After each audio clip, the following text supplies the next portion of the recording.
आप सबका समय निकालकर यहाँ जन स्वराज के कैंप में आने के लिए बहुत बहुत धन्यवाद। आपसे पिछली बार पटना में 5 मई 2022 को मेरी मुलाकात हुई थी। तब मैंने जन स्वराज अभियान की शुरुआत की घोषणा की थी। उसके 3 उद्देश्यों की चर्चा करी थी। आज उसके करीब 2.5 वर्ष हो गए और उसका एक महत्वपूर्ण पड़ाव 2 अक्टूबर 2024 को पूरा होने जा रहा है। जैसा कि आप में से कुछ साथियों को याद होगा, यात्रा के 3 उद्देश्य बताए गए थे। यात्रा में हम लोगों ने कहा था, पहला उद्देश्य ये है कि बिहार के गांव-गांव जाकर लोगों को ये बताना, समझाना कि किस तरह से वो अपने और अपने बच्चों की जिंदगी को सुधार सकते हैं। दूसरा ये उद्देश्य था कि लोगों को मजबूरी में जानते बूझते हुए भी गलत व्यक्ति को, गलत दल को वोट न करना पड़े, विकल्प के अभाव में वोट न करना पड़े। इसके लिए लोगों की मदद से एक नया दल, एक नया विकल्प बनाना। और तीसरा उद्देश्य ये था कि बिहार के विकास के लिए अगले 10 वर्ष में बिहार देश के 10 अग्रणी राज्यों में शामिल हो, इसका ब्लूप्रिंट बनाना और बिहार के 8,500 पंचायतों का, इसको ध्यान रखें, बिहार के 8,500 पंचायतों का अलग अलग योजना बनाकर जनता के सामने रखना कि हर पंचायत की क्या समस्या है और उस पंचायत को अगले 10 वर्ष में विकसित बनाने के लिए क्या कुछ प्रयास किया जा सकता है। हर पंचायत में 800 से 1200 नए रोजगार के अवसर कैसे पैदा किए जाएंगे, हर पंचायत में बच्चों के पढ़ने की व्यवस्था को कैसे सुधारा जाएगा और हर पंचायत में खेती को, जो बिहार में कमाने वाली खेती है, उसको कमाने वाला खेती कैसे बनाया जाएगा। ये 3 उद्देश्यों से हम लोगों ने ये प्रयास शुरू किया था। 2 अक्टूबर 2022 को मैंने गांधी आश्रम भितिहरवा पश्चिम चंपारण से चलना शुरू किया है और यात्रा के दौरान ये भी आपको बताया, ये ऐसी यात्रा है जिसका किलोमीटर निश्चित नहीं है, इसका दिन निश्चित नहीं, इसका लक्ष्य निश्चित है कि पूरे बिहार में पैदल चल के जहां तक हो सके गांव-गांव जाकर इन 3 उद्देश्यों की पूर्ति के लिए एक सकारात्मक और ईमानदार प्रयास किया जाए। अभी तक मैं करीब 60% बिहार ही घूम पाया हूं। तो पहली सूचना आपको ये देनी है कि यात्रा अगले 1-1.5-2 वर्षों तक जैसे पहले चल रही थी वैसे ही आगे चलती रहेगी। जब जो बिहार की जनता को मैंने आश्वासन दिया है, दल बनने से या दूसरे उद्देश्यों के पूरा होने से यात्रा नहीं रुकने वाली है। 2 अक्टूबर जब दूसरा उद्देश्य जो इसका दल बनाने का था, उसकी परिणति 2 अक्टूबर को हो रही है। 2 अक्टूबर को दल बन रहा है, लेकिन यात्रा 2 अक्टूबर के बाद भी, अभी मैं सुपौल अररिया में हूँ, वो आगे चलता रहूंगा, चाहे उसके लिए 1 वर्ष लगे या 2 वर्ष लगे, यात्रा में कोई रुकावट नहीं आएगी। दूसरे उद्देश्य को लेकर आपको ये सूचित करना चाहते हैं कि 2 अक्टूबर को अभी तक के प्रयासों के आधार पर उसके परिणाम स्वरूप 2 अक्टूबर को बिहार में एक नए दल, नए विकल्प के तौर पर जन स्वराज, एक नया राजनीतिक दल आपको देखने को मिलेगा। 2 अक्टूबर को आपको ये भी पता चलेगा कि इस दल का नेतृत्व किन लोगों के हाथ में होगा। 2 अक्टूबर को इस दल के नाम की, इसके संविधान की और इसके नेतृत्व की घोषणा जन स्वराज से जुड़े हुए हजारों कार्यकर्ताओं, साथियों, इसके बनाने वालों के सामने, मीडिया बंधुओं के सामने इसकी घोषणा की जाएगी। और जैसा कि मैंने पहले बताया था, जन स्वराज दल जब बन रहा है तो न मैं उसका नेता था, न मुझे उसका नेता बनना है।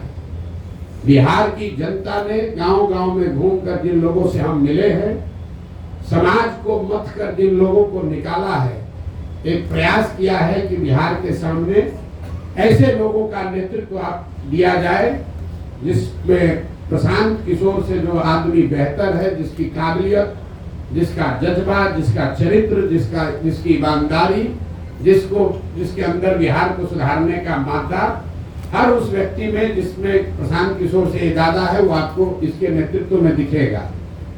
तो 2 दिन और अगर आप इंतजार करेंगे तो आपको पता चलेगा कि 2 अक्टूबर को जन स्वराज की लीडरशिप काउंसिल में किन लोगों का चयन हुआ, किन लोगों को जनता ने बताया, और साथ ही पार्टी के अध्यक्ष की घोषणा भी 2 तारीख को की जाएगी।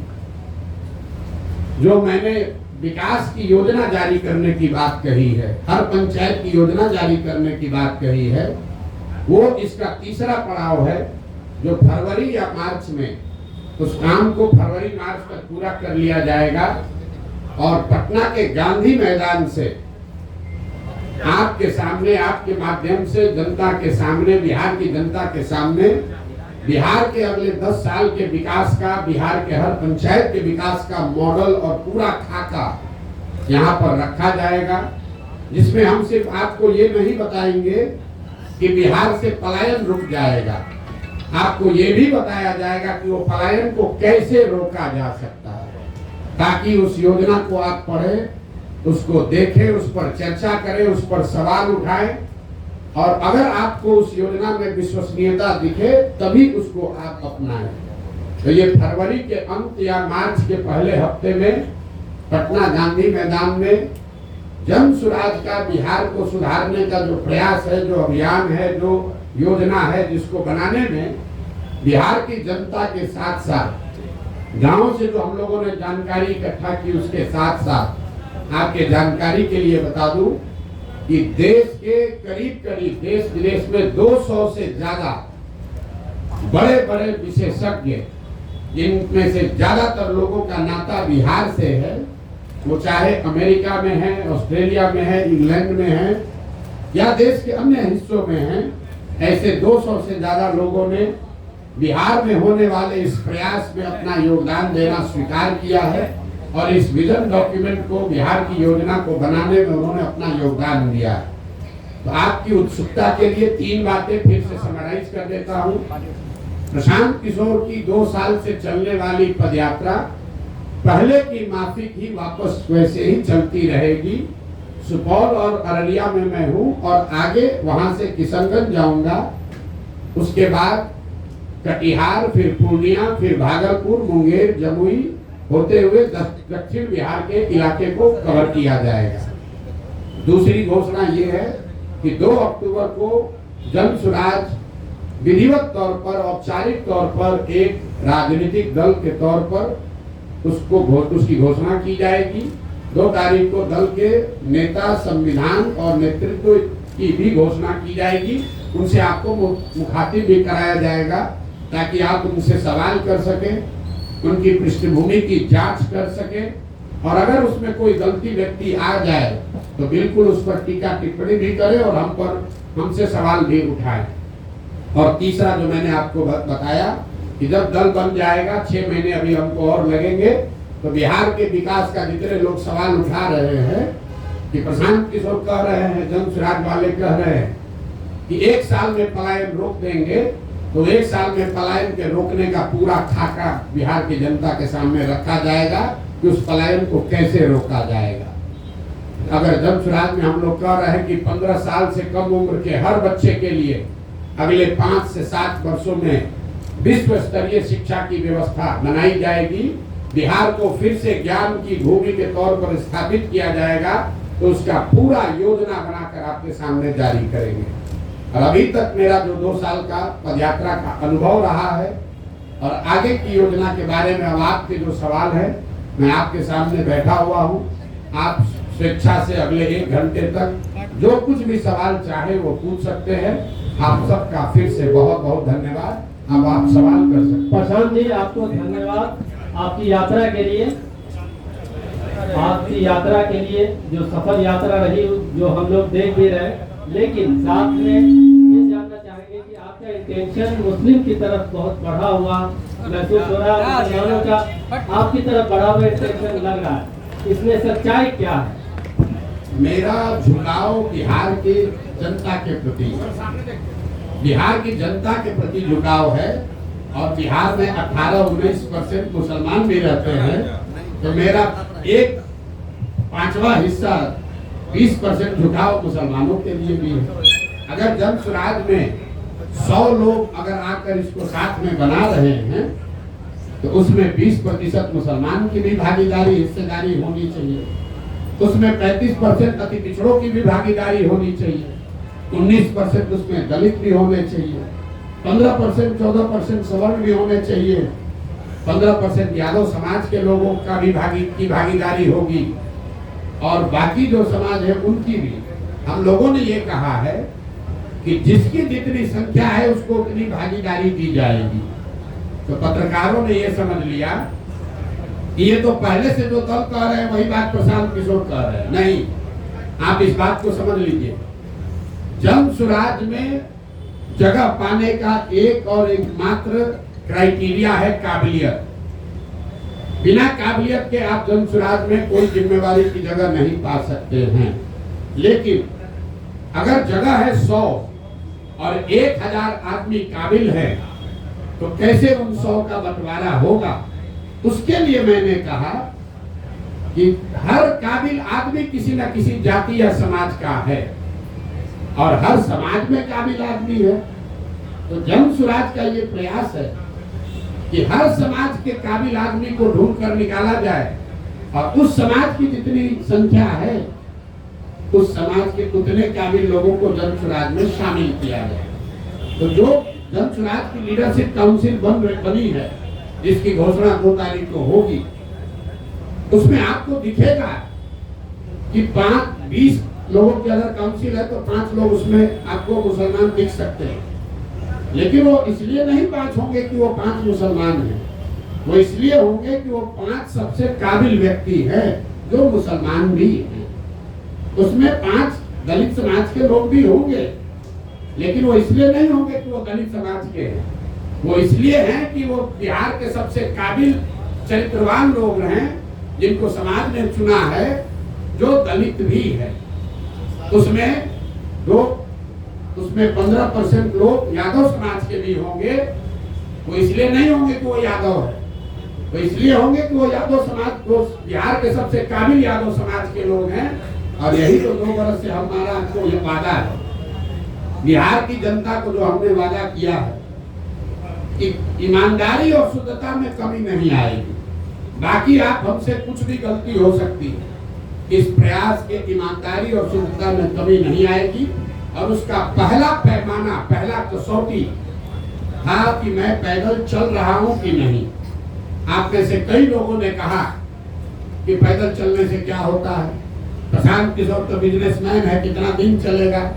लेकिन मेरा बड़ा से बड़ा विरोधी भी ये नहीं कह सकता है कि 2 साल से मैंने ईमानदारी से अपना चलना पूरा किया है कि नहीं। गांव में ही रहे हैं, गांव में चले हैं। और इसी बिहार में जहां मुखिया बन जाने के बाद भी आदमी कहने लगता है कि हमको बहुत हमारे जान पर खतरा है। बिहार में जान का खतरा है, बिना बाहुबल के राजनीति नहीं कर सकते हैं। आप में से जिन लोगों ने भी जन स्वराज की यात्रा देखी है, इतनी बड़ी व्यवस्था है, लेकिन इसमें एक सिपाही और हवलदार ना पहले दिन था, ना आज है, ना आगे होगा। मैं गांव के सरेहों में ही सोया हूं, और आज तक ये बिहार की जनता की काबिलियत है, उसका कैरेक्टर है। मैं आपको कैमरे पर बता रहा हूं, चाहे जिस किसी समाज के गांव में मैं गया हूं, मुझे लोगों ने उतना ही सम्मान दिया है, प्यार दिया है। मुझे किसी कुत्ते ने भी नहीं काटा है आज तक। 2 वर्ष से हम लोग पैदल चल रहे हैं। तो जितने लोग कहते हैं कि राजनीति के लिए बाहुबल चाहिए, तो हम लोगों ने ये करके दिखाया है कि बिहार में आपको राजनीति करने के लिए बाहुबल नहीं चाहिए। दूसरी कसौटी इसकी ये होगी कि मैंने कहा था कि मैं इसका नेता नहीं बनूंगा। लोगों ने कहा अभी तो कह न रहे, देखिएगा यही बनेंगे। तो 2 तारीख को आपको दिखेगा कि प्रशांत किशोर जब तक पदयात्रा जो कर रहे थे वही वापस 2 के बाद भी करते नजर आएंगे। 2 तारीख को नया नेतृत्व बिहार से घोषित कर देंगे। तीसरा मैंने ये कहा था कि जिस आदमी को भी इसका नेतृत्व चुन कर देंगे वो आदमी प्रशांत किशोर से ज्यादा काबिल आदमी होगा। तो आप जिनको हम बना रहे हैं आप देखिएगा, जो आदमी प्रशांत किशोर से ज्यादा विद्वान और होशियार कैरेक्टर वाला होगा, ऐसा मेरा विश्वास है। तो उस कसौटी पर आप लोग कसिए 2 तारीख को। और फिर जब हम यहाँ का एजेंडा जारी करेंगे मार्च में, तो आप सारे विद्वान लोगों से मैं आग्रह करूंगा कि 2 महीना तक जिसको भी जिस विषय की जानकारी है आप पूरी तरीके से उस बात का अध्ययन करके सवाल कीजिए कि क्या 1 वर्ष में बिहार में पलायन रोकने का वादा पूरा किया जा सकता है कि नहीं। कोई बात बिना जांचे परखे नहीं करना, हमारे कहने पर नहीं, हमारी कथनी पर नहीं, हमारी करनी पर आपको भरोसा करना है। अगर उस करनी के द्वारा हम आपका विश्वास अर्जित कर पा रहे हैं तो बात को का समर्थन कीजिए। अगर हमारे कथनी और करनी में फर्क है तो मैं आपको सामने से कह रहा हूँ कि सबसे ज्यादा मेरा बकिया उधेड़ी है। ये प्रशांत जी एक और चीज, 1 मिनट, किसी ने यहाँ कहा कि प्रशांत किशोर एसी वाला टेंट लगा कर चलते हैं। एक प्रेस कॉन्फ्रेंस हमने टेंट में इसलिए रखा है कि इसी टेंटों में हम लोग 2 साल से रह रहे हैं। तो मैं चाहूंगा कि यहाँ आपकी प्रेस वार्ता के बाद इस टेंट का मुआयना भी कीजिए और बिहार में जो भी अपने को जमीनी नेता मांगता है मैं उसको चुनौती दे रहा हूँ कि इसमें 7 दिन रहकर पैदल चल के दिखाओ, तब बताते हैं कि तुम्हारा कितना कैरेक्टर है और कितना जमीन पर काम कर सकते हैं। इस कैंप का वीडियो बनाकर जारी कीजिए और खुली चुनौती दे रहा हूँ कि इस कैंप में 7 दिन रहिए। जिसको ये 5 स्टार दिख रहा है, आप सब साथी यहाँ बैठे हैं, बढ़िया मौसम है बाहर, 15 मिनट में पसीना छूट रहा है। इसी टेंट में हम लोगों ने जाड़ा भी काटा है, बरसात भी देखा है, और मैं अकेले नहीं हूँ। 2500 बिहार के बच्चे, 2500 बिहार के बच्चे ऐसे 20 कैंपों में बिहार में रह रहे हैं, इसी कठिन परिस्थिति में रह रहे हैं, गांव-गांव जा रहे हैं। और हम लोगों ने 50 बच्चों के साथ शुरू किया था, आज 2500 पदयात्री, उनका प्रयास, उनका परिश्रम, उन पदयात्रियों का संकल्प प्रशांत किशोर से ज्यादा है।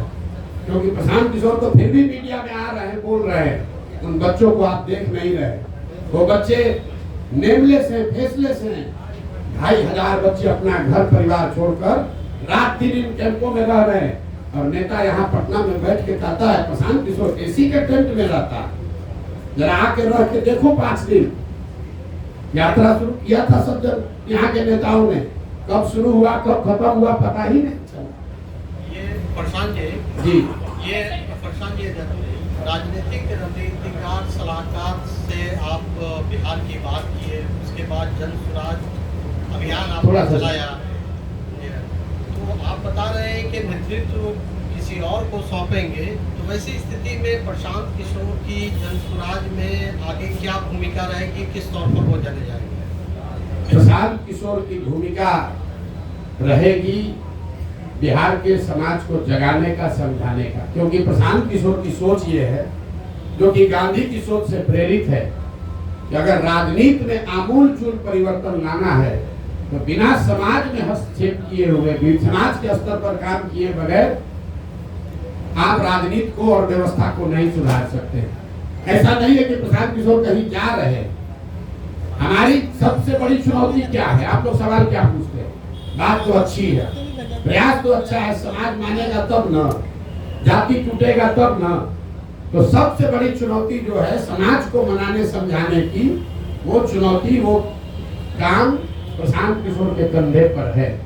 लेकिन अगर समाज मान जाए तो उसके सामने अच्छे व्यक्तियों का विकल्प हो, वो भी जरूरी है।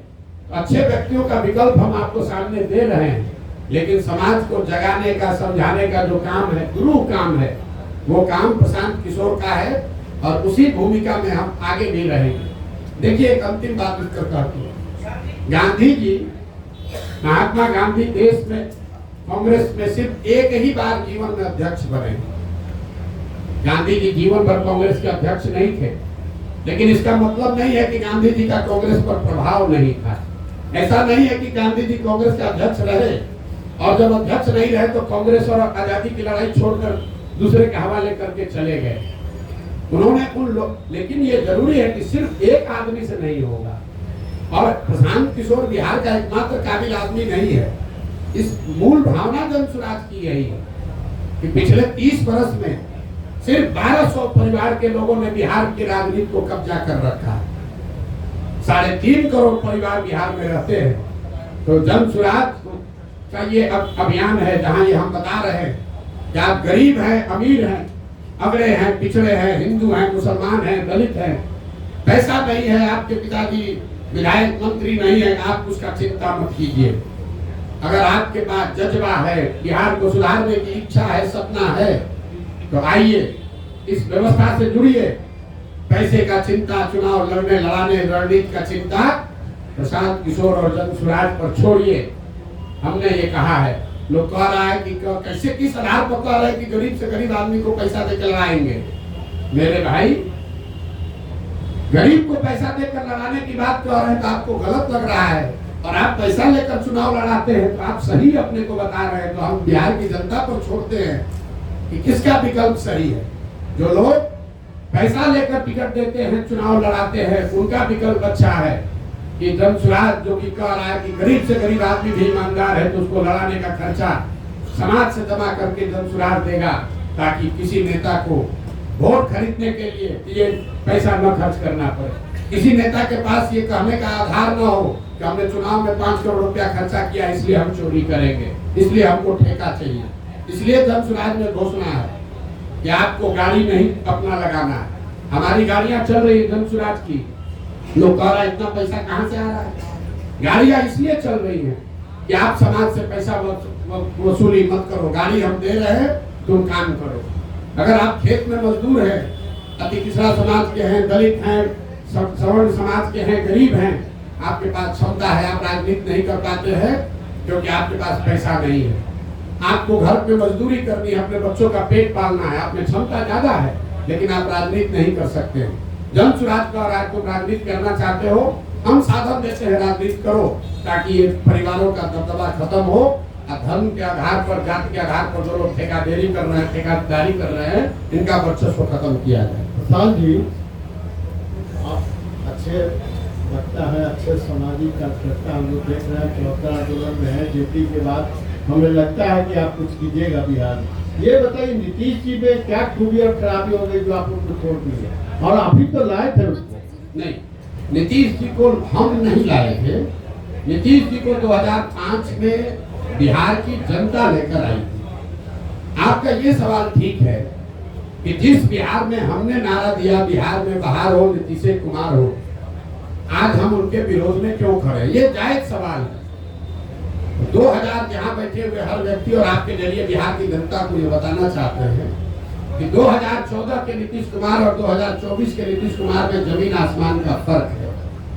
2014 में जिस नीतीश कुमार की हमने मदद की थी, उसकी छवि बिहार में सुशासन लागू की है, ऐसे प्रशासक की है जो बिहार को सुधारने के लिए प्रयास कर रहा है। बिहार बहुत अच्छा नहीं हुआ था लेकिन सुधार की एक प्रक्रिया शुरू हुई थी, लोगों का एक विश्वास बनना शुरू हुआ था कि बिहार में भी शायद सुधार हो जाए।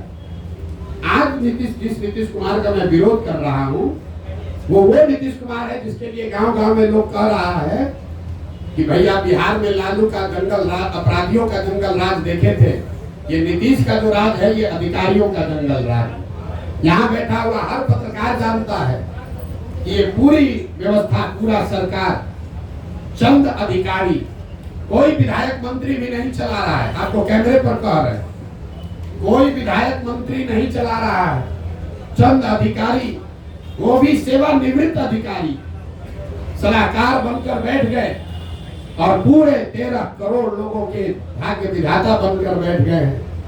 ना वो उनका नौकरी है, नौकरी से रिटायर हो चुके, जनता ने उनको चुना नहीं है, और पूरे बिहार को 4 अधिकारी मिलकर चला रहे हैं। नाम आपको पता है, नाम लेकर हम उनको ग्लोरीफाइड नहीं कर रहे, लेकिन आपके जरिए जरूर बताना चाह रहे हैं कि 13 करोड़ बिहार के लोगों का भविष्य सेवानिवृत्त 4 अधिकारी मिलकर नहीं तय कर सकते हैं। बिहार की जनता को इतना मूर्ख मत समझिए, चुनाव आने दीजिए, कोई नहीं बचने वाला। प्रशांत जी, एक सवाल है प्रशांत जी। अरे सुन लीजिए, मैंने एक पहलू बताया, तो उस प्रशासक का मैं विरोध कर रहा हूं जिसने पूरे बिहार की जनता का भविष्य 4 सेवानिवृत्त अधिकारियों के हाथ में कर छोड़ दिया। जिस नीतीश कुमार की 2014 में मैंने मदद की थी, उसमें राजनीतिक मोरालिटी थी। नीतीश कुमार कैसल पश्चिम बंगाल में, आप में से कुछ लोगों को याद होगा, एक रेल दुर्घटना हुई थी।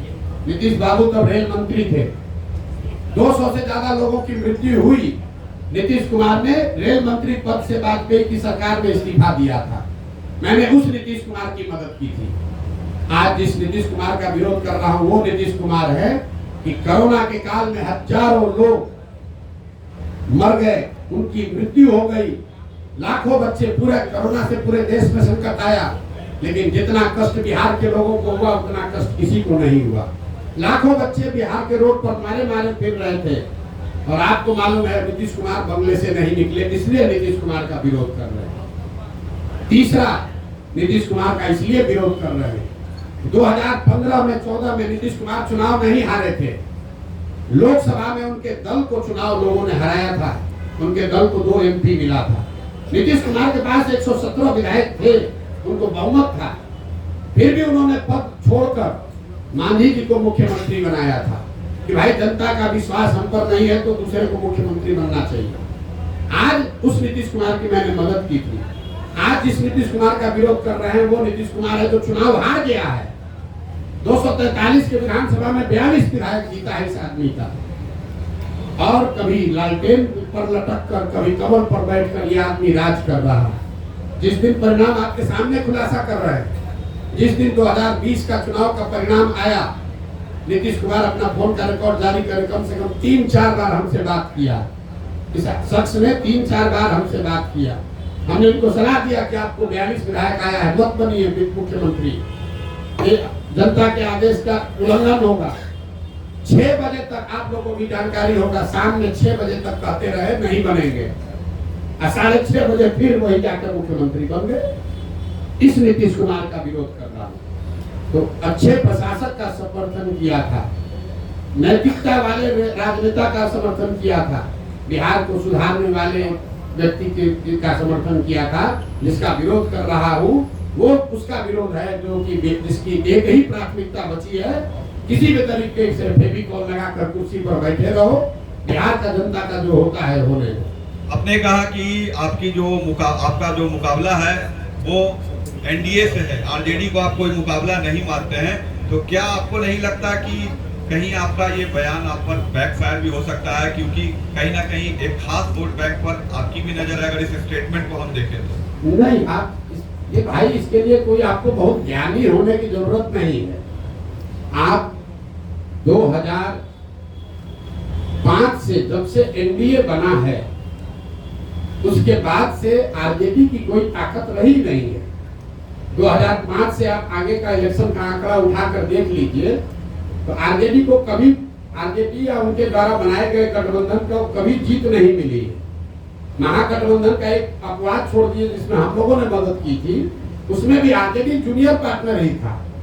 नीतीश जी के चेहरे पर चुनाव लड़ा था, आरजेडी के नाम पर चुनाव नहीं लड़ा गया था।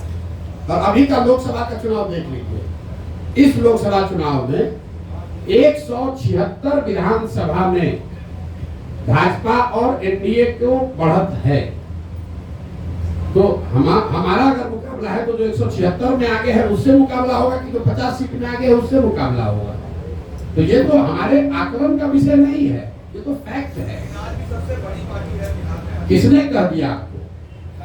भाई ऐसा है, अब अपने हिसाब से कहिएगा लोकसभा में कितना सीट है आरजेडी को?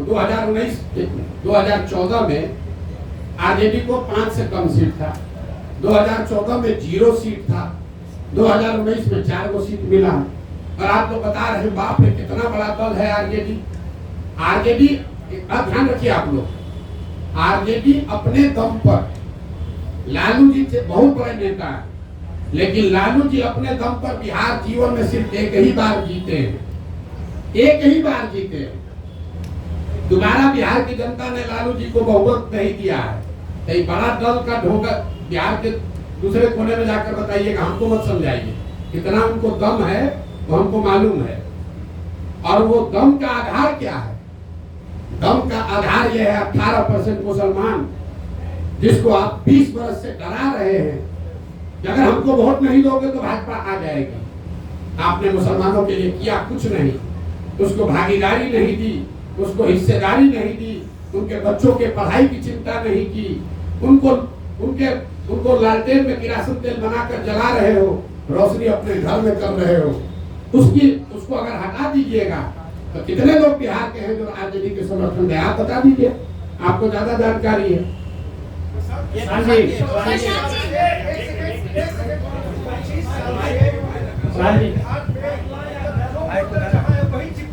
जी 25 साल से जो वोटर जहाँ है वही चिपका हुआ है, या तो वो लालू जी को वोट दे रहा है या फिर नीतीश जी को या भाजपा को वोट दे रहा है। लेकिन जातीय कीचड़ में फंसा हुआ इस बिहार को आपको लगता है कि इस जाति के अब देखिए, आप ही के बयान को दोहरा देते हैं।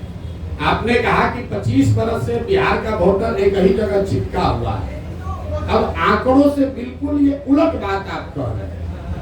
2014 से पहले भाजपा यहाँ पर कोई उसका वजूद नहीं था।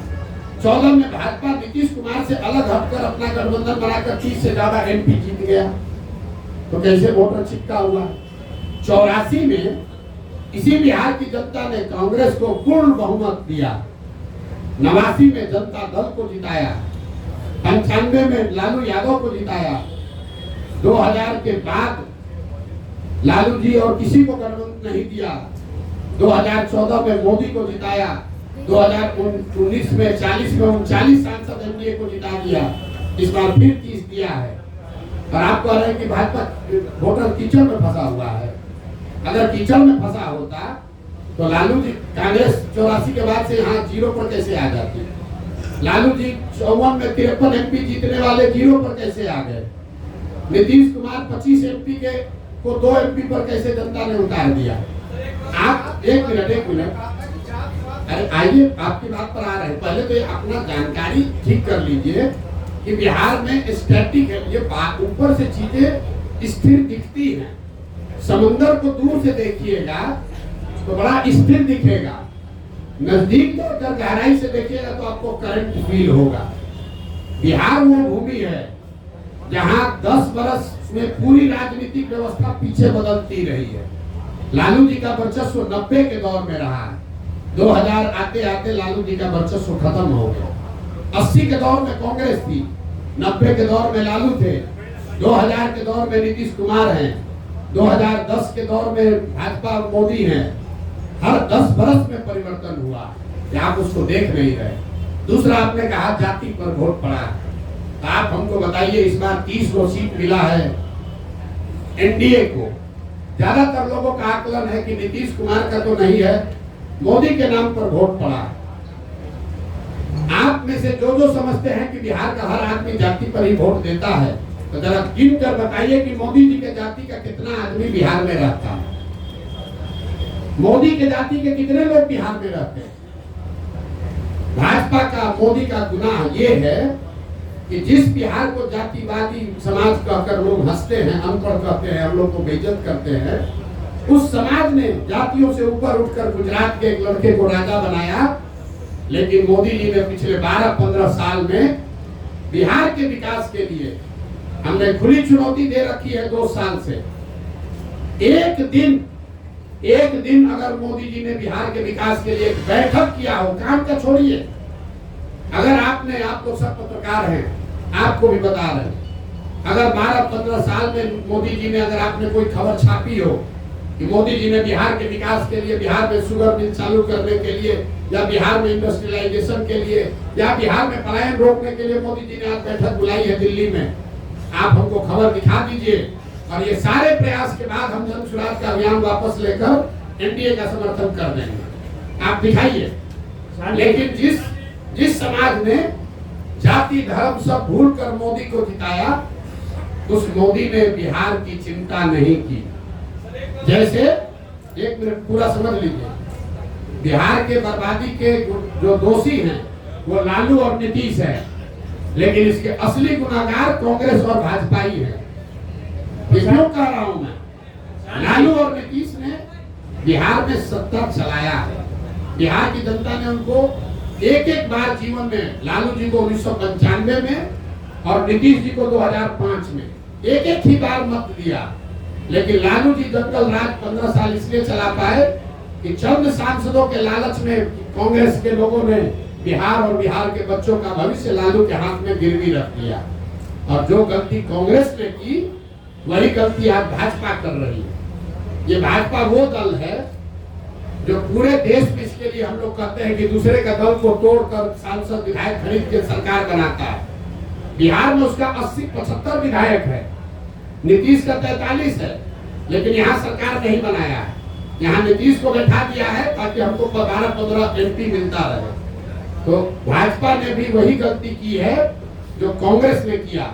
कांग्रेस ने हम लोग के बच्चों का भविष्य लालू के हाथ में बेचा, भाजपा वाले हम लोग का भविष्य नीतीश के हाथ में बेचे हैं, और परिणाम भी वही होगा।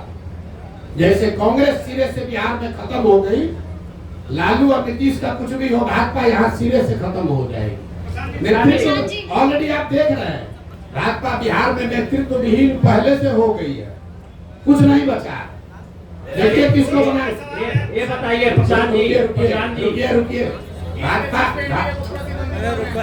भाजपा के जो यहाँ अध्यक्ष बने हैं, हम आपको आपके मन से बता रहे हैं, सुन लीजिए, तो इसके बाद में 1 घंटा बैठे हैं। भाजपा के जो अध्यक्ष बने हैं, बिहार के किसी गांव में चल के खड़ा हो जाए, उसमें से 10% आदमी भी नहीं कह सकता है ये आदमी कौन है। ये भाजपा के नेतृत्व का देखिए स्थिति। जो भाजपा के अभी अध्यक्ष है उसको बिहार में 10% आदमी पहचानता नहीं है कि आदमी है कौन। अब भाजपा उनके जरिए बिहार सुधारना चाहती है, ये दिखाता है। यही काम कांग्रेस ने किया था, उन्होंने अपने नेतृत्व को खत्म करके लालू के हवाले कर दिया। तो भाजपा ने अपने नेतृत्व को, उसमें भाजपा में भी जो काबिल आदमी है उसको सबको हटा के और ऐसे लोगों को दिया है जो नीतीश का झोला ढोते रहे, उसके पीछे चलते रहे। आपकी काबिलियत के पैमाने पर दूसरे नाकाबिल कैसे हो जाते हैं? जी, आपकी काबिलियत के पैमाने पर दूसरे नाकाबिल कैसे हो जाते हैं? हमने तो किसी को नाकाबिल कहा ही नहीं। और नहीं, एक तो निरपेक्ष भाव से तो यही बात जा रही है ना कि आप काबिल लोगों को लाएंगे, यानी अभी तक सत्ता में जो लोग हैं या आते रहे वो नाकाबिल है। मेरी पूरी बात सुन लीजिए। और अगर आपकी काबिलियत का पैमाना क्या है, निर्धारण आपने किस किया? ये अच्छा सवाल है। और उसके साथ दूसरी बात ये कि अगर सत्ता में आने के बाद काबिल लोग नाकाबिल हो जाते हैं तो आपके जनसुराज की क्या गारंटी है? और अगर गारंटी नहीं है तो बिहार की जनता एक छल के लिए और क्यों ठीक मजबूर? 3 सवाल आपके जवाब दे रहा हूँ। पहला, इन्होंने कहा कि आप कह रहे हैं कि काबिल आदमी को लाएंगे मतलब दूसरा नाकाबिल है। ये बात नहीं है। लकीर बड़ी करने के लिए उस दूसरे को काटना जरूरी नहीं, उससे लंबी लकीर खींची जा सकती है।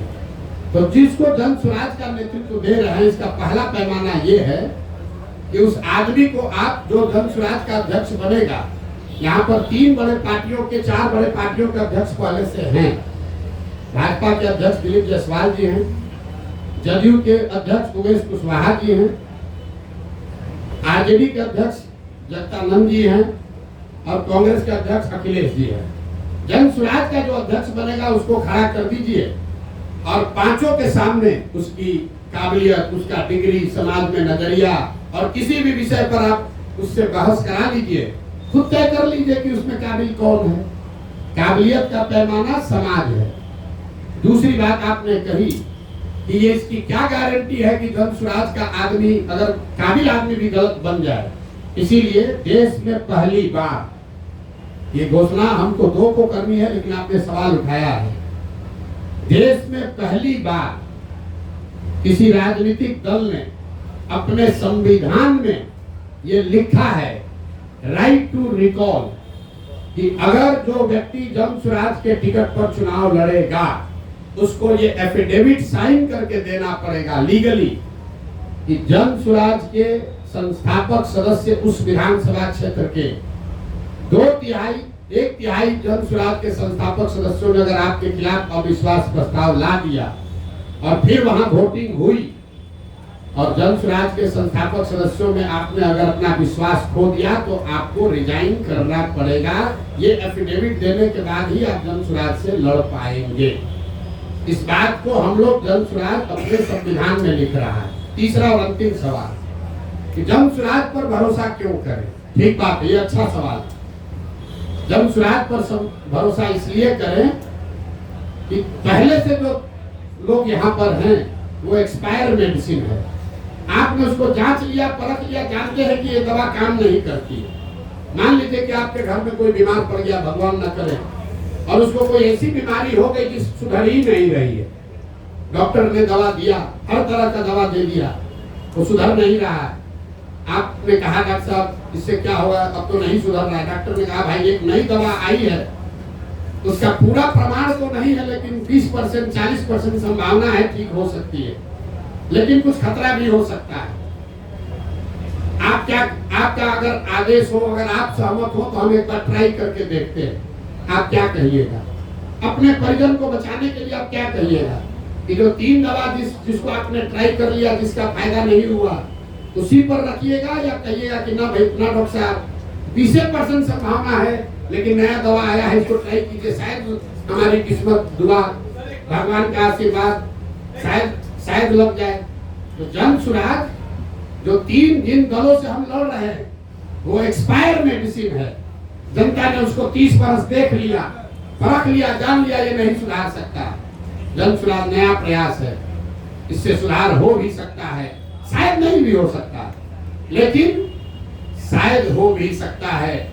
तो ऊपर वाले की दुआ रही तो निश्चित तौर पर बिहार की जनता वो रिस्क लेगी। और एक अंतिम बात, हमारा अपना मानना है कि सबके जीवन में कभी न कभी सवेरा आना है। बिहार के 13 करोड़ जनता के भविष्य में भी कभी न कभी तो सुधार भगवान ने, ऊपर वाले ने लिखा होगा। हम लोग तो निमित्त मात्र हैं। हम तो पहले भी ये हमको समझ थी, हमने पहले प्रयास क्यों नहीं किया? प्रयास हम तब शुरू किए हैं जब ऊपर वाले की मर्जी हुई है।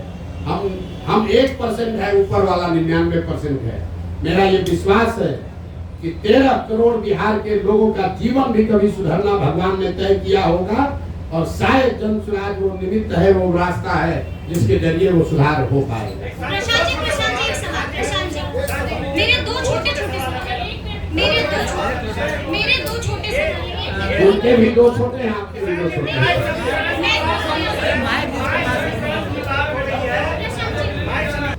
अभी हमारी बात पर मत जाइए।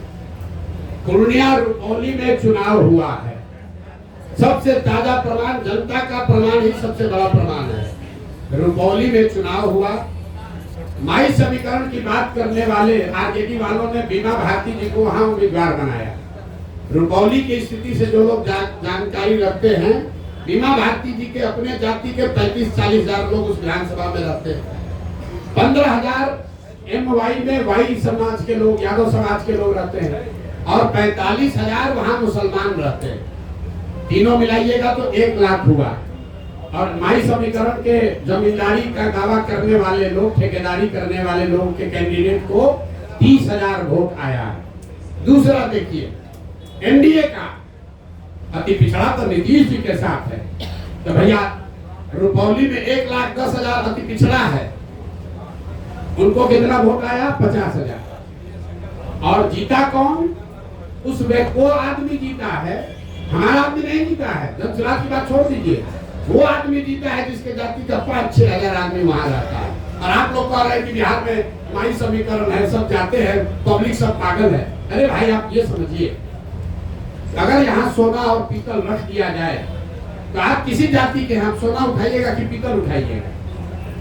फर्क बस इतना है कि कोई सोना दिखना चाहिए, आचार से, विचार से, व्यवहार से, कर्म से। अगर आप सोना दिखेंगे तो समाज का कोई भी ऐसा वर्ग नहीं है, कौन नहीं चाहता है कि उसका बच्चा अच्छा पढ़े, कौन नहीं चाहता है कि उसके बच्चे के शरीर पर कपड़ा हो, कौन नहीं चाहता है कि उसके बच्चे को पलायन नहीं करना पड़े। हाँ, अब ये जिम्मेवारी हम पर है, जन स्वराज पर है कि हम वो तब तपाकर सोना दिखे, वो विश्वास अर्जित करें।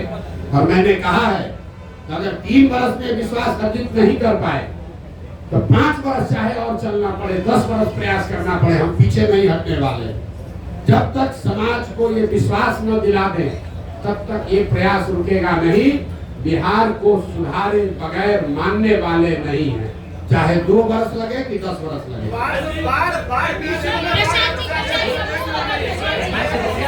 बोलिए बोलिए बोलिए बोलिए। क्या पीके जियो पीओ क्या होता है? मेरे भाई बिहार कहाँ से कहाँ सवाल आप करते हैं। हमने दल नहीं बनाया है। हम पूरी बात अपने बिहार के लिए। अगर हम 10 साल हम संयुक्त राष्ट्र संघ में थे, 10 साल जो हमने काम, अब जब संयुक्त राष्ट्र संघ में बुलंदी पर थे, जब वहाँ बुलंदी पर थे 35 वर्ष के उम्र में संयुक्त राष्ट्र संघ में मुकाम हासिल कर लिए, तब हमने उसको छोड़ा और छोड़कर 10 वर्ष जो काम किया, जिसको आप चुनावी रणनीतिकार प्रबंधन करते हैं, 2011 से 2021। और जब हम उस काम में चुनावी प्रबंधन रणनीतिकार जिसको आप कहते हैं, उसमें बुलंदी पर थे, तो 2021 में उस काम को छोड़ दिए। अब मेरा अगले 10 साल का जीवन का एक ही लक्ष्य है, बिहार को देश के 10 अग्रणी राज्यों में शामिल कराना है। चाहे उसके लिए जो कुछ भी करना पड़े।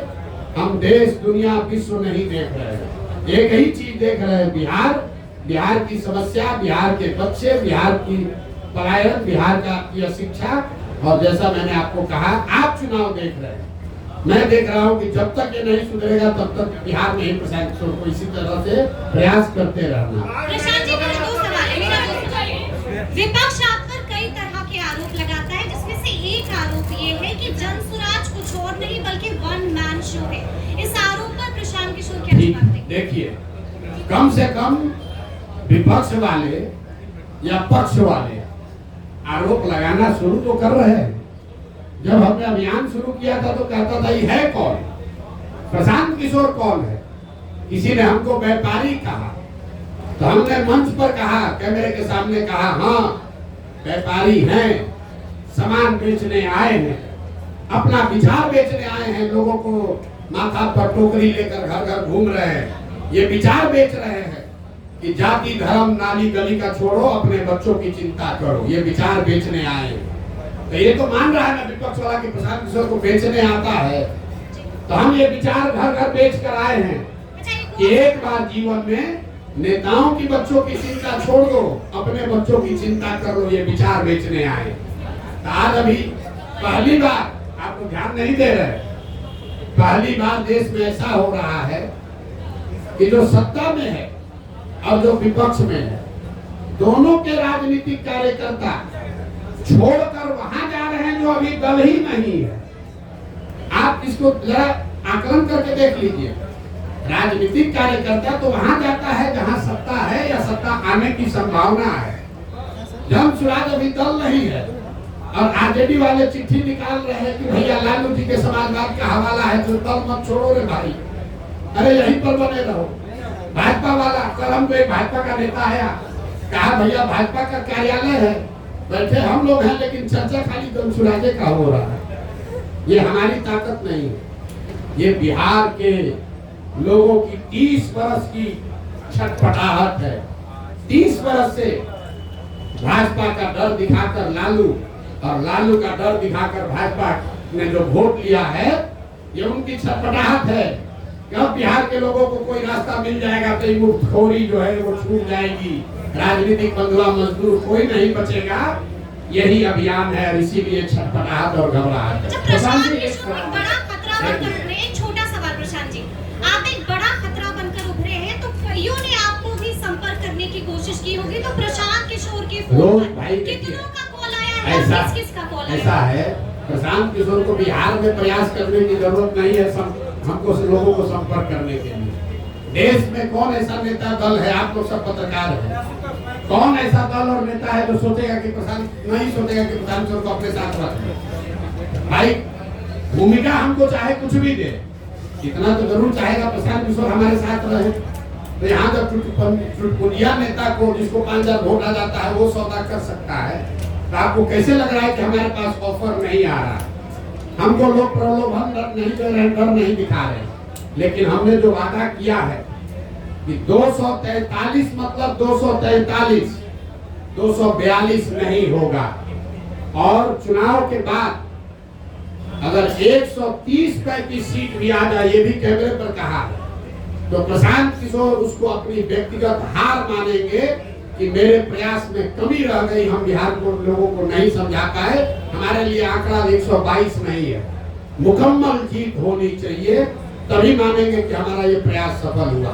135 सीट अगर जनसुराज को आया तो प्रशांत किशोर की जनसुराज की इस प्रयास की हार होगी। प्रशांत जी, इसी से जुड़ा हुआ सवाल है कि आपका आकलन बहुत सटीक रहा है, पिछले कई चुनाव में देखा गया है, और आप कहते रहे कि इस चुनाव में बिहार में या तो अर्थ पे या तो फर्श पे जी। तो अभी आपका आकलन क्या है, कितने सीट जनसुराज लेकर आएगी? और इसी से जुड़ा हुआ सवाल है, अगर 10, 15, 20 सीट बच जाते हैं बहुमत से, उस स्थिति में जनसुराज क्या करेगा? फिर से चुनाव में जाने के लिए बिहार की जनता को धकेल देगा? 130 आएगा ना, आप कहे 10-15 क्यों में रह जाएगा? हमने 15 बढ़ा दिया, और पहले इंटरव्यू में बहुमत से 15 ज्यादा आएगा तो भी उसको हम अपनी हार मान लेंगे, और आपको मौका दे देंगे कि बना लीजिए। ये कह रहे हैं, आपको स्पष्टता से कह रहे हैं,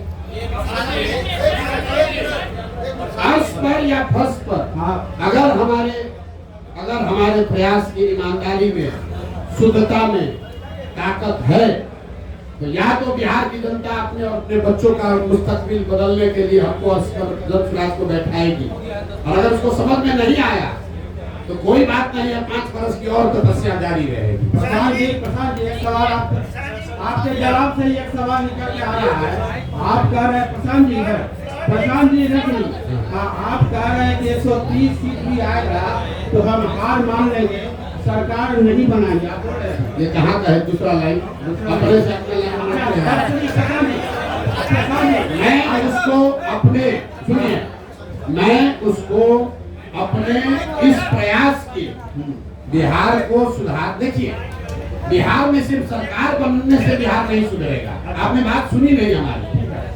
बिहार तब सुधरेगा जब यहाँ 5000 अच्छे लोग मुखिया बनेंगे। बिहार तब सुधरेगा जब यहाँ पर 50,000 अच्छे लोग वार्ड सदस्य बनेंगे। बिहार तब सुधरेगा जब यहाँ 200-250 अच्छे विधायक बनेंगे।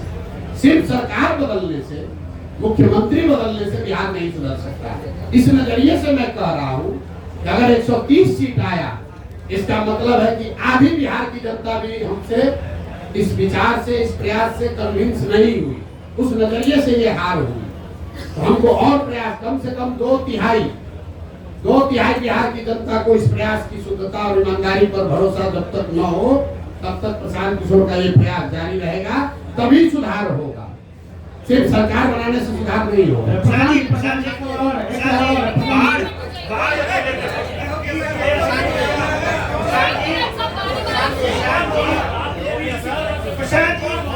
दल होगा, तो आप कहे कौन होगा? हम बोले जनसुराज होगा। फिर बोला दल का नेता कोई होगा, हमसे काबिल होगा। तो आपने फिर पूछा कौन होगा? तो हमने कहा हमसे काबिल होगा तो तारीख उसका नाम चेहरा देख लीजिएगा।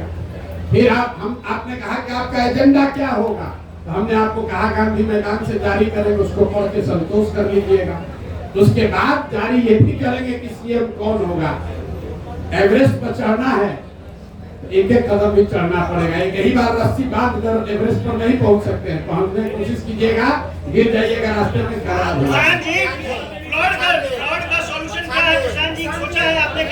सबसे बड़ी विभीषिका है 20 ये आपको कुछ नहीं समझ है। इनका जरा सवाल सुनिए। इन्होंने कहा कि फ्लड की समस्या सबसे बड़ी विभीषिका यहाँ के लोगों की मानसिकता है। सबसे बड़ी विभीषिका यहाँ से पलायन है। अब बाढ़ पर आ जाइए। अगर आप ध्यान से देखेंगे 50% यहाँ जमीन ऐसी है बिहार में जहाँ फ्लड का रिस्क है। 30% जमीन ऐसी है जहाँ परमानेंट जल जमाव है, और करीब 25 से 27% ऐसी जमीन है जहाँ सूखा है। अगर आप बिहार को भौगोलिक तरीके से देखेंगे तो जो उत्तर के तराई वाले जिले हैं, चंपारण, पश्चिमी चंपारण, पूर्वी चंपारण, शिवहर, सीतामढ़ी, मधुबनी, दरभंगा, सुपौल, अररिया, किशनगंज, ये जो ऊपर के तराई वाले एरिया हैं, यहाँ पर बाढ़ और बाढ़ के साथ साथ नदियों के कटाव का मामला है। जो मध्य के जिले हैं, गोपालगंज, सिवान, छपरा, वैशाली, समस्तीपुर, खगड़िया, बेगूसराय, इन जिलों में जब आप चलिएगा गांव-गांव, तो आपको बाढ़ से ज्यादा जल जमाव की समस्या दिखेगी। हर पंचायत में, प्रखंड में हजारों एकड़ जमीन ऐसी है जहां पानी परमानेंट लगा रहता है। और जब गंगा के आप दक्षिण में आते हैं, जिसको आप दक्षिण बिहार कहते हैं, यहाँ पर सूखे की समस्या है, पानी नहीं पहुंच रहा है। तो जन स्वराज का जो विजन डॉक्यूमेंट जारी होगा, उसमें आप बाढ़ पर कार्यक्रम नहीं देखेंगे, उसमें आप वाटर ग्रिड की बात देखेंगे कि जहां बाढ़ है, जहां जल जमाव है और सूखा, इन तीनों का एक integrated plan, Kosi plan, Gandak plan नहीं, सोन कैनाल नहीं, एक इंटीग्रेटेड प्लान हो जिसमें बाढ़, जल जमाव और सूखे को एक तरीके से एक बार एड्रेस किया जाए। उसका पूरा खाका आपके सामने रखेंगे, उसको देखिए, पढ़िए, समझिए। और आधा बाढ़ का जो समस्या है वो तो इंजीनियरों और ब्यूरोक्रेट्स के कमाई के लिए खुद किया हुआ। आप गांव देहात में चलिए, लोग हमको बता रहे हैं, भैया जो ठेकेदार है वही जाके बांध में छेद करवाता है ताकि कटे, अब बाढ़ नियंत्रण के नाम पर पैसा आए और उसमें लूट किया जाए। तो हमको फ्लड कंट्रोल नहीं करना है, हमको यहाँ जल जो यहाँ का हिसाब बना हुआ है, इसको बिहार की एक बड़ी ताकत में परिवर्तित करना है। और एक अंतिम बात, चाइना ने आज से सैकड़ों साल पहले ये करके दिखाया। उन्होंने नदियों का ग्रिड बनाकर बाढ़, सूखे और जल जमाव की समस्या का समाधान निकाला है। बिहार के लिए भी ये व्यवस्था कई लोगों ने कई रिपोर्टों में ये चीज पड़ी हुई है, किसी ने वैसा प्रयास नहीं किया है। तो जन स्वराज का प्रयोग बाढ़ रोकने के लिए कोई विजन नहीं है। जल प्रबंधन, जल का समुचित उपयोग कैसे हो, बाढ़, जल जमाव और सूखे से परमानेंट छुटकारा कैसे हो, इसका विजन डॉक्यूमेंट आपको गांधी मैदान से जारी करेंगे। और हम चाहेंगे कि आप उसको पढ़िए, जरूर पढ़ के सवाल कीजिए।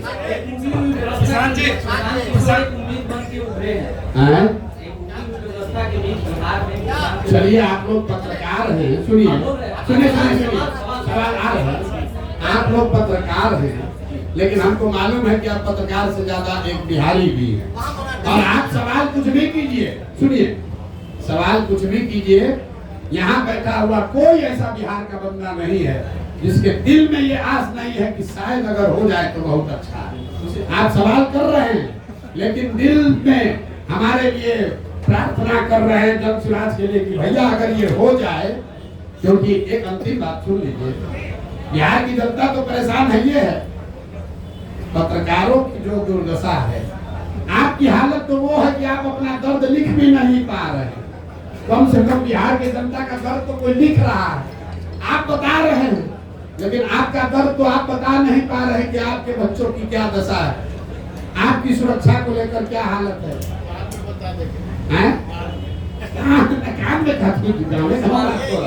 आप सवाल पूछिए। तो सबसे ज्यादा पत्रकार लोग चाह रहे हैं, जैसे समाज का हर वर्ग चाह रहा है, वैसे पत्रकार भी चाह रहा है कुछ सुधार हो। जो सरप्राइज पैकेज है, हम जो कह रहे हैं कि बहुत सारे लोग ऐसे आपको जन स्वराज में दिखेंगे जिसको आपने सोचा नहीं था कि भी राजनीति में आ सकते हैं, और उसमें पत्रकार लोग भी शामिल है। बिहार में कितना पत्रकार राजनीति में आने जा रहा है आपको पता नहीं है। प्रशांत जी, महात्मा गांधी का महात्मा गांधी जी का तस्वीर लगाए हुए हैं, विचारों पर चलने की बात करते हैं, और ये नशा मुक्ति उनका महत्वपूर्ण ये बातें थी। शराबबंदी पर आपका बयान आया, वो वायरल हुआ कि शराबबंदी को हटा देंगे, उसमें सुधार की बात नहीं की, और सीधे तरीके से गांधी को आप कितना पढ़े लिखे समझते हैं? ये प्रसाद जी, गांधी जी ने कहा कि महत्वपूर्ण समझ लीजिए। इसी से रिलेटेड एक ये सवाल है आपसे। आप एक नीतीश जी भी ये गांधी जी को अपना आदर्श मानते हैं, आपने अपने गांधी जी को आदर्श मानते हैं। बापू का हवाला देके और आधी आबादी का हवाला देके शराब बोल रहे उसी पर बोल रहे हैं। पहली बात कि जितने लोग भी यहाँ गांधी के नाम पर शराबबंदी की पर सवाल कर रहे हैं, गांधी जी ने शराबबंदी को, नशा मुक्ति को सामाजिक प्रयास के तौर पर बताया है। गांधी जी ने ये नहीं कहा कि कानून बनाकर शराबबंदी लागू किया जाए। और हम 2-3 बरस से कह रहे हैं बात, जिसको जिसको भी अपने गांधी के जानने पर दम हो वो आकर हमको बताए, समझाए कि गांधी जी ने ये कहाँ कहा है कि कानून बनाकर शराबबंदी लागू किया जाए। दूसरी बात, शराबबंदी का अगर मान लो कुछ फायदे हैं भी, मान लो एक बार तो शराबबंदी लागू होगा तब न फायदा होगा। बिहार में शराबबंदी कहाँ है? बिहार में शराबबंदी के नाम पर शराब का दुकान बंद है, होम डिलीवरी चालू है। पटना में तो कुछ ऐसा लोग सर्विस दे रहा है कि शराब का जो ब्रांड आप पीते हैं, आप बुलाइए आपको पिलाएगा, आप बोतल वापस लेके जा रहा है, कह रहा है कल फिर लेकर आए, पूरा बोतल तो एक दिन में पी नहीं सकते हैं। और आप अपने घर में शराब रखना नहीं चाहते हैं कि डर है पकड़ा जाएंगे। तो ऐसा सर्विस भी यहाँ पर है। आपको बता रहे हैं, आपको हमसे ज्यादा जानकारी होगा। शराब का बोतल लेकर आता है, जितना पैक पीना है पीजिए, बोतल ले जाएगा और अगले दिन फिर आपके सामने लाके बोतल खोल कर फिर देखेगा कि अभी आप ही वाला बोतल है, पूरा पेमेंट किए हुए। नीतीश, सुनिए, नीतीश कुमार के इर्द गिर्द बैठे हुए सारे लोग खुद ही शराब पीने वाले लोग, वो क्या बताएंगे? शराबबंदी की बात कर रहे हैं। हमने कहा है, इसको ध्यान रखिए, शराबबंदी से बिहार का हर वर्ष 20,000 करोड़ रुपया का नुकसान हो रहा है। जन स्वराज का विजन ये है कि शराबबंदी को हटाया जाए और ये 20,000 करोड़ रुपया जो मिले वो बजट में न लिया जाए। उस जैसे हम लोग रोड बनाने के लिए 50 पैसा सेस देते थे, उसी तरह शराब से आने वाले टैक्स के पैसे को बजट में न लिया जाए। उस पैसे को अगले 20 वर्ष तक सिर्फ और सिर्फ बिहार के बच्चों के पढ़ाई के लिए खर्चा किया जाए। तो शराबबंदी से अगले 12-15 वर्ष में 5 लाख करोड़ रुपया हम लोग जमा करने जा रहे हैं। आप बताइए कि ये होम डिलीवरी वाला शराबबंदी से समाज का फायदा है कि शराब की बिक्री भले हो, रेगुलेटेड हो, और उससे 5 लाख करोड़ रुपया इकट्ठा कराकर एक बच्चों को पढ़ाने के लिए विश्व स्तरीय व्यवस्था बना दी जाए, वो होना चाहिए। बिहार की जनता को तय करने दीजिए। हम पहले व्यक्ति हैं और एकमात्र राजनीतिक दल है जो कह रहा है कि शराबबंदी 15 मिनट में उठाकर फेंक देंगे। लोगों ने कहा महिला वोट नहीं देगी, न देती हो तो न दे। हम गलत नहीं बोलेंगे। लोगों ने कहा भूमि सुधार का बात कीजिएगा, सवर्ण वोट नहीं देगा। हम सामने से कह रहे हैं भूमि सुधार लागू किया जाएगा। अभी जो सर्वे हो रहा है ये भूमि सुधार नहीं है। भूमि सुधार और जमीन के सर्वे में फर्क है।